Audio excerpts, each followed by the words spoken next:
Hello everyone, Ariam here, and we are back with another episode of Dinosaur Days, today dealing with the Suchomimus.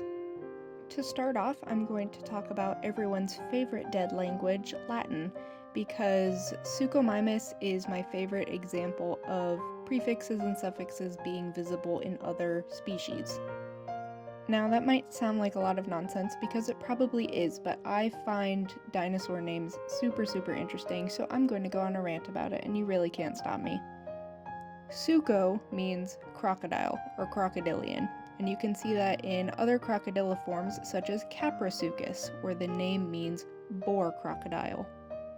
The latter half of the name, mimus, means mimic, and you can see this in the name of Gallimimus, which is a large, skinny, bird-like dinosaur that's name means rooster mimic. So when you put the two together, Suchomimus means crocodile mimic. And this is a really fitting name for any spinosaurid really, but the long thin snout of the Suchomimus and the crisscrossing teeth really just show you that yes, this animal did eat fish and it may have had a crocodilian-like lifestyle. Now, most paleontologists agree that this African spinosaurid is its own species. However, some paleontologists believe that this is simply a subspecies of Baryonyx, which was a European spinosaurid. I do plan to cover Baryonyx and also Irritator in future episodes because spinosaurids as a rule are very interesting. There have been some really interesting papers coming out about Irritator and some of its musculoskeletal structure, and generally there's just been a lot of mystery surrounding this family altogether.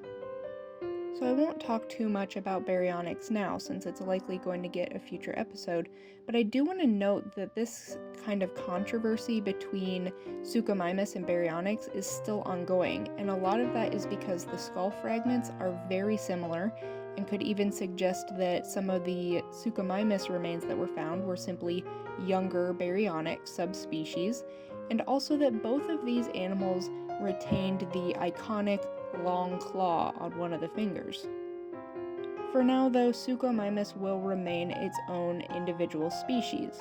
However, it is of course possible that even though one existed in Africa and one existed in Europe, that the species range could have been very wide and they could have been the same animal, or that one of these species broke off from the other with a very recent common ancestor and they were simply closely related.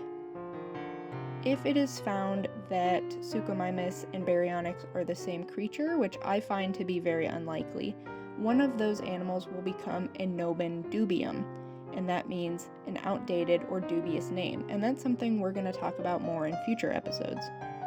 Just because it doesn't have a sail like its cousin the Spinosaurus, and it might be a dubious species, doesn't mean that Suchomimus is any less interesting, so always remember to smile.